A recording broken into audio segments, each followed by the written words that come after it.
Muy buenos días, hermanos y hermanas, que el Señor les bendiga en este día. Como siempre, es una bendición para mí poder compartir con todos ustedes la gracia del Señor y la alegría de estar hoy aquí compartiendo con todos una celebración, en este caso particular de este día, una celebración que es muy significativa en nuestro país. Y me refiero a que octubre, todo el mes de octubre, se celebra el mes de énfasis en el cáncer de mama. Y esto es internacionalmente y particularmente en Costa Rica esto ha sido muy importante. Y hoy yo quiero compartir con todos ustedes algo que para mí es muy significativo. Más que una reflexión pastoral, quisiera compartir con ustedes un testimonio de una persona muy especial. Porque si vamos a hablar de solidaridad con las personas que padecen cáncer de mama, tenemos que solidarizarnos y también darle el lugar al testimonio vivencial de las personas que en su propia piel, en su vida han experimentado este flagelo de salud. Y quisiera hoy decirles que el título que decidí ponerle a esta reflexión testimonial es el siguiente: libres de la adversidad y promotoras de la esperanza. El pasado lunes 19 de octubre se celebró el Día Internacional de la Lucha contra el Cáncer de Mama. Aunque, como ya les dije, en realidad todo el mes de octubre se ha convertido en el mes de detección y prevención de esta enfermedad. El cáncer es una enfermedad, el cáncer como enfermedad general, que afecta de forma considerable a una gran cantidad de la población mundial. Pero en particular, el cáncer de mama es uno de los casos más relevantes porque afecta a una gran cantidad de mujeres en todas partes del mundo. Aunque a ciencia cierta también a los hombres les afecta el cáncer de mama con una incidencia inferior, pero que también los varones lo han vivido. Con la finalidad de dar un apoyo a estas mujeres que padecen la enfermedad, ahondaremos más a fondo en la celebración en este día. Algunos datos para ustedes. Según la Organización Mundial de la Salud, cada 30 segundos en algún lugar del mundo se diagnostica una mujer con un cáncer de mama. El cáncer de mama es el tumor maligno más frecuente entre la población femenina. Se sabe también que según las estimaciones, una mujer muere en el mundo de cáncer de mama cada 53 minutos. Un cáncer de mama detectado al inicio del mismo disminuye un 25% la probabilidad de muerte.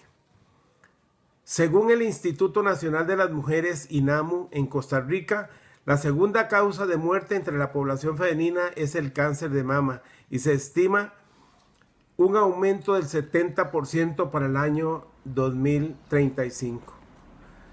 La mamografía digital es un examen clave para la detección oportuna de este cáncer.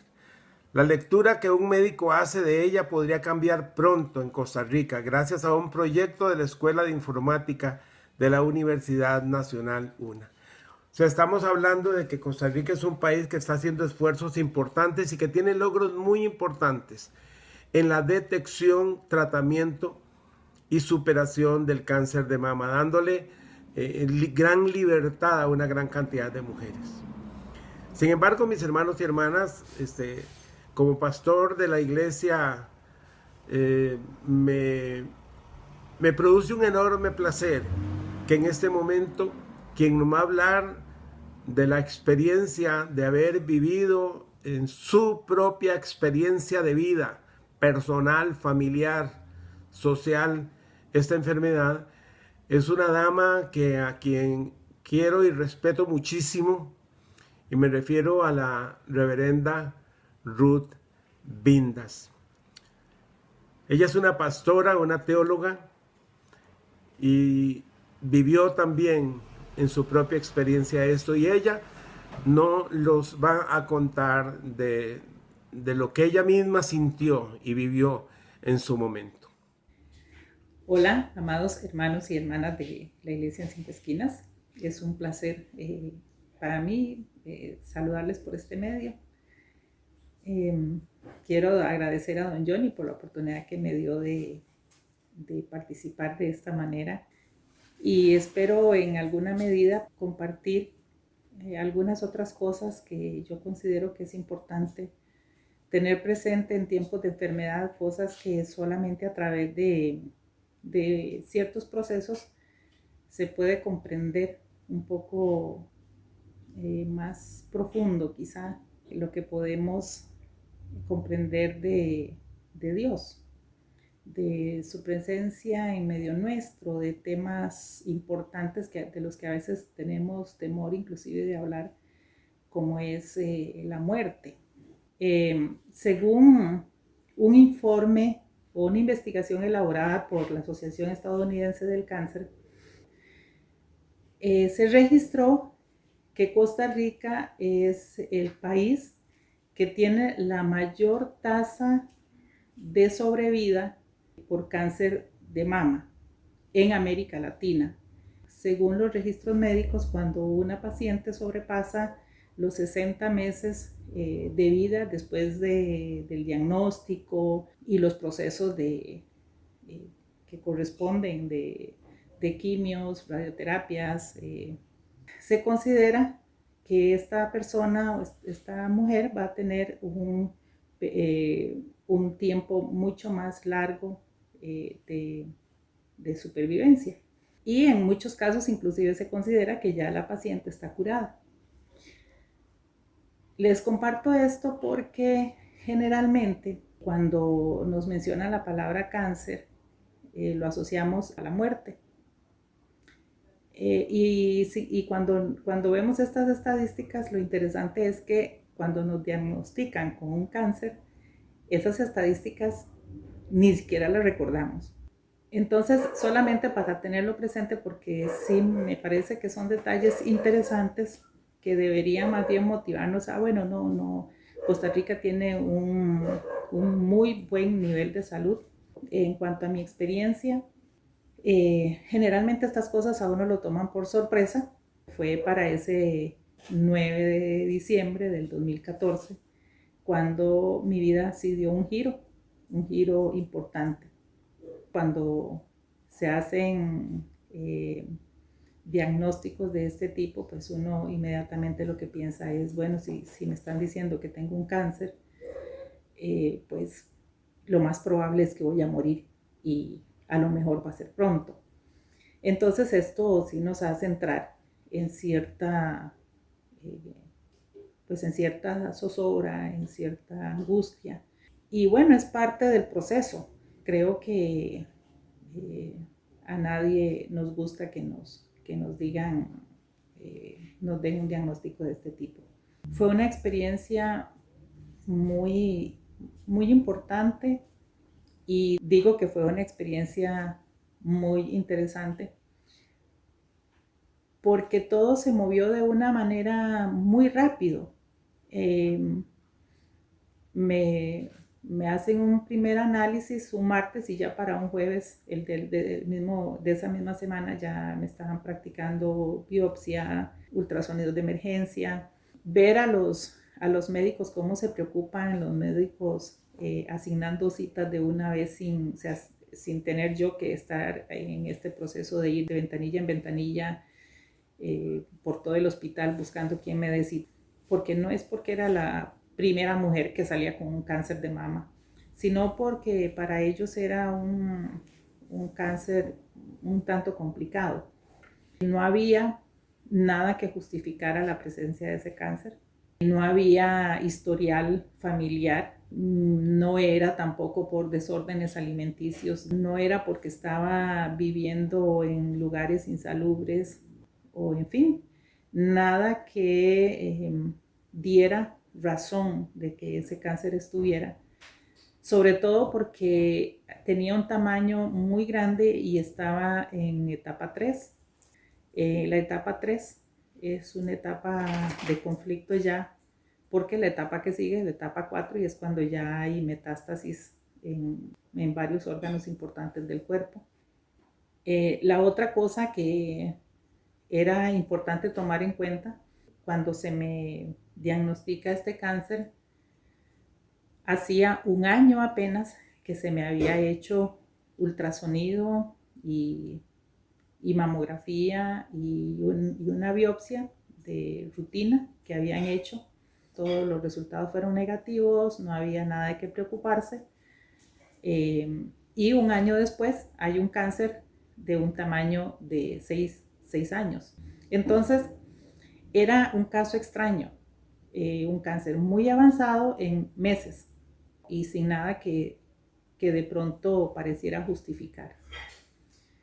Pero ahí estaba, un intruso ahí en mi cuerpo que vino a cambiar el ritmo de mi vida y de mi familia. Es entonces que uno comienza a pensar, en un proceso de muerte.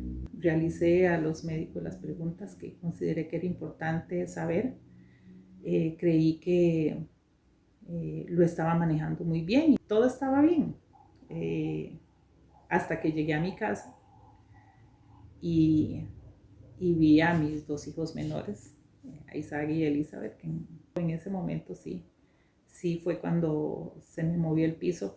Puedo decir que entiendo muy bien cuando don Johnny muchas veces ha dicho que es como cuando a uno le quitan la escalera y lo dejan colgando de la brocha.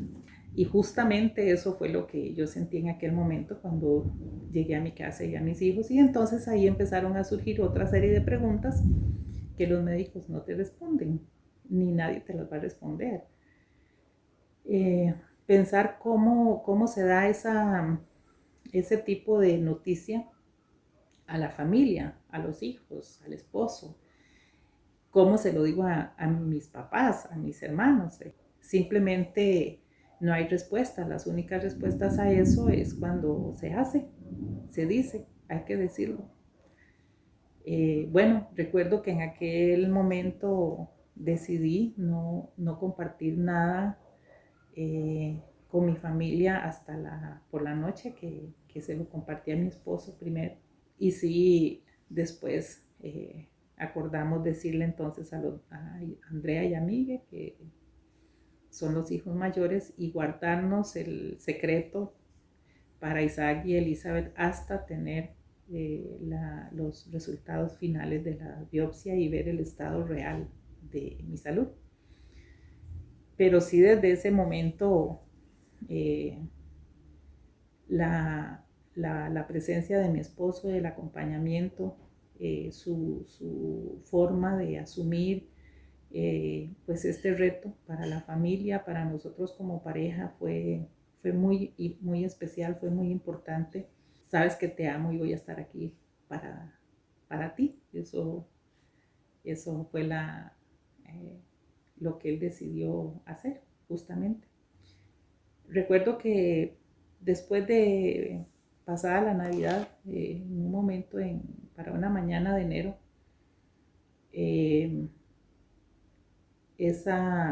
se empezó a formar un nido en mi mente. Digo un nido porque eran ideas que empezaban ahí a anidarse justamente así en mi cerebro, en mi mente, a pasar imágenes de mí misma. Me miraba a futuro en una condición bastante difícil, y esa mañana sí me desplomé. No, en ningún momento pregunté a Dios por qué a mí.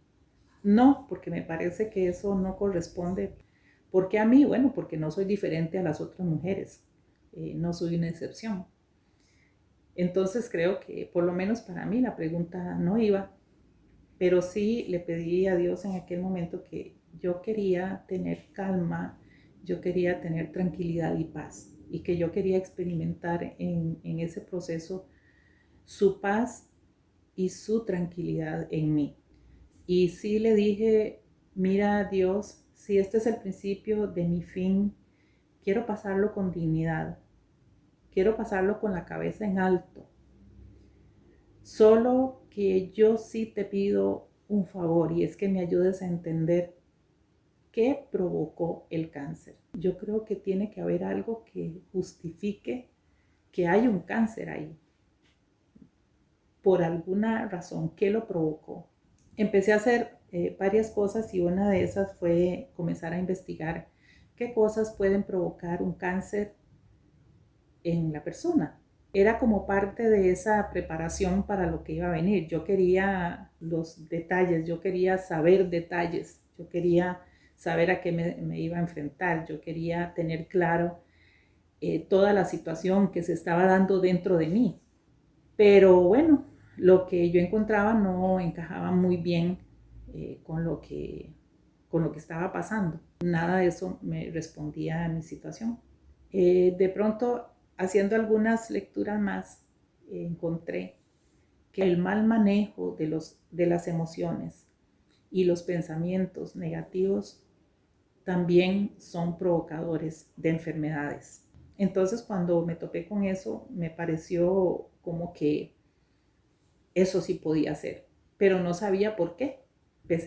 Empezamos realmente mi esposo y yo a hacer el proceso de ir poco a poco adaptándonos a la idea de una cicatriz que según nos informaban se quedaba una cicatriz pues poco atractiva. La otra cosa era perder una parte de mi cuerpo. No es un órgano de mi cuerpo que me defina como persona. Son muchas otras cosas las que me definen como persona, pero sí es parte de mi cuerpo que iba a ser quitada. Entonces acostumbrarme a eso también.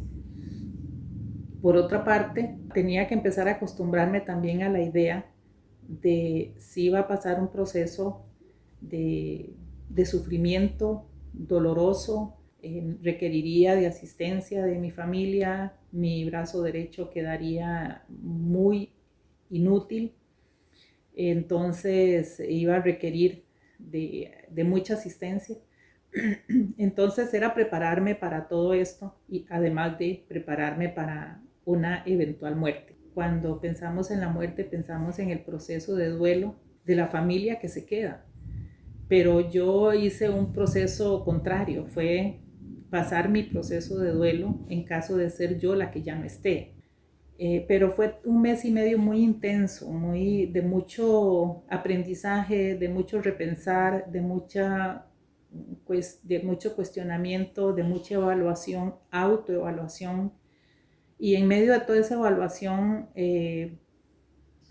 mi autoevaluación, porque yo quería saber qué era lo que había pasado para que mi cuerpo estuviera en esa condición. Me di cuenta que estaba pasando un duelo, pero no era un duelo por esta situación de salud, sino un duelo que llevaba poco más de un año.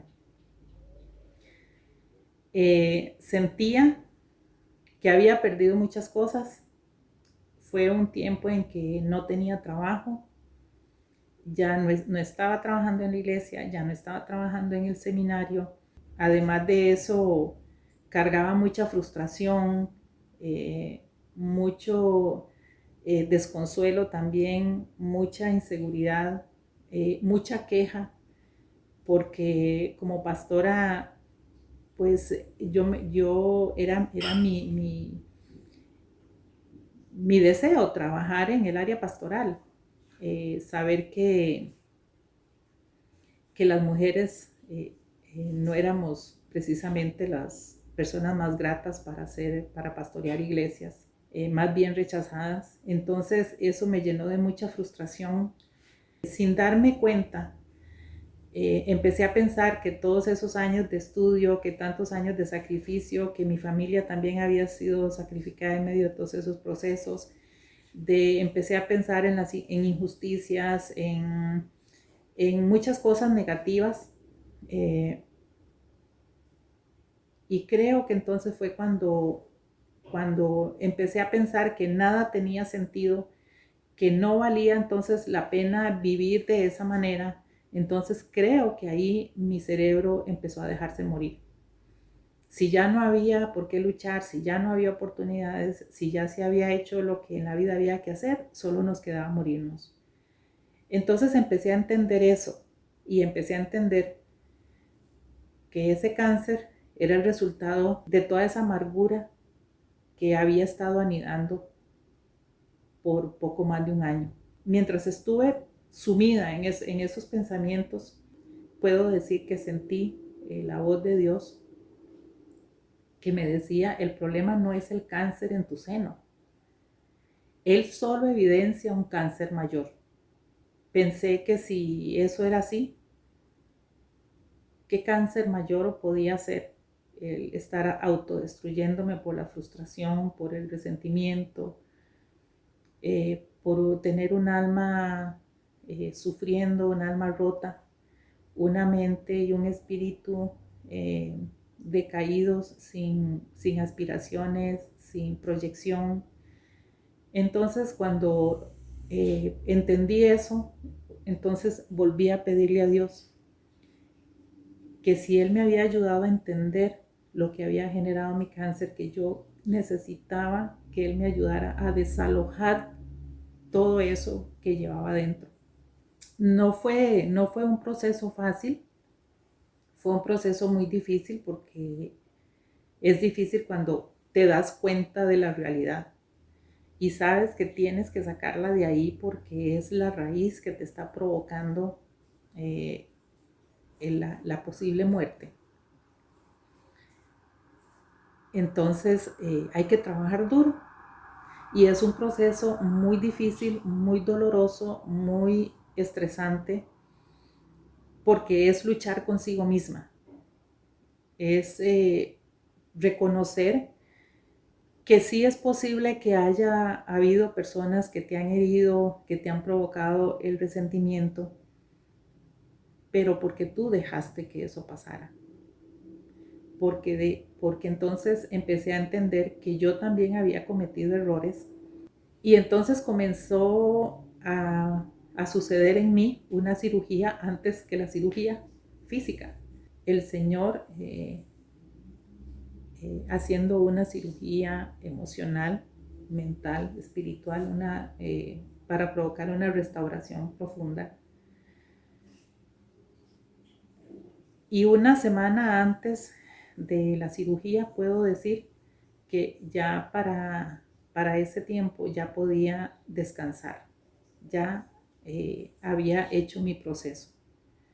Ya la cirugía que tenían programada los médicos, pues sí era importante, pero ya pasó a un segundo, quizá un tercer plano. La cirugía mayor ya Dios me había ayudado a efectuarla. Entonces fui a cirugía con mucho descanso, con mucha paz, indiferentemente de lo que pasara, ya había hecho los procesos correspondientes para que mi vida estuviera bien. El proceso normal de un tratamiento por cáncer de mama, sentí mucho el acompañamiento de muchísima gente, de muchísimas personas que yo sabía que estaban pendientes de mí. Durante todo ese tiempo, Dios tuvo cuidado de mí. Eso estoy 100% segura. En todo el proceso, de principio a fin, creo que fue un proceso que me ayudó a madurar, a crecer, a ver la vida de otra manera, a aprender a tomar las cosas con más calma y con más tranquilidad y con más pausa.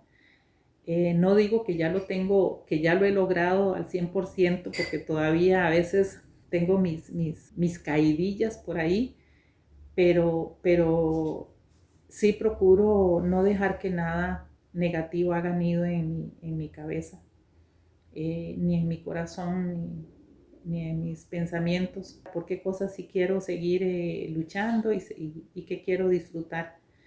Entonces fue un proceso de mucho aprendizaje. Quiero compartir dos cositas más solamente que tienen que ver con recuperación y prevención del cáncer. Mi experiencia, lo que me enseña a mí es que la primera prevención, sea cáncer, sea cualquier otra enfermedad, la que sea. Yo creo que empieza en nuestra mente. Nuestro cerebro es una máquina asombrosa y es capaz de dar vida y es capaz de quitar. Entonces yo creo que el primer paso para la prevención es aprender a evaluar qué pensamos, cómo pensamos, sobre todo qué pensamos de nosotros mismos. Es mi experiencia. No estoy diciendo que sea la de todas las personas, pero por lo menos fue lo que ocurrió en mí. El cáncer mayor era mi cáncer interior, no el que está en mi seno. Y a través de este proceso pude entender más ampliamente lo que dice Isaías 53:4, que ciertamente llevó él nuestras enfermedades y sufrió nuestros dolores. Y no hemos entendido, muchas veces no hemos entendido qué significa eso. Creo que Dios nos ha creado para ser personas con estabilidad emocional, con estabilidad espiritual, con estabilidad física, con estabilidad integral. Pero nosotros como seres humanos nos olvidamos de las cosas más importantes, que es de vivir la vida, pero de vivirla integralmente. Y nos ocupamos en otras cosas que no corresponden, otras cosas que nos van arrancando la vida. Nos ocupamos de cosas superfluas y nos olvidamos que la vida se vive con sencillez, se vive con humildad, se vive con integridad y lealtad, principalmente hacia sí mismo.